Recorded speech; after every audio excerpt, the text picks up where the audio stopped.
हमने सुने सुबह के तराने बहुत, शाम और रात के फसाने बहुत। दोपहर की गर्मी को शायरों ने बहुत याद किया। क्या कभी sepहर के हुस्न का इजहार किया? जब धूप थक जाती है किरणें बखेर कर और रुख फेर लेती है इनको समेट कर।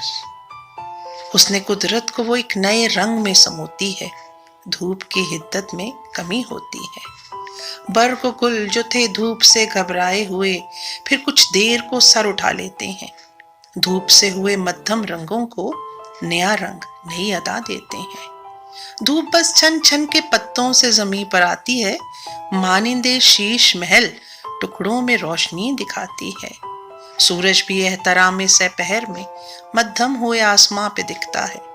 परिंदे जो छुप गए थे तमाज़ते धूप से थक कर वो फिर निकल पड़े हैं और बिखर गए हैं फलक पर, जैसे आसमां पर बर्फ के काले उड़े फिरते हैं जो डारों में कभी अकेले ही दिखते हैं।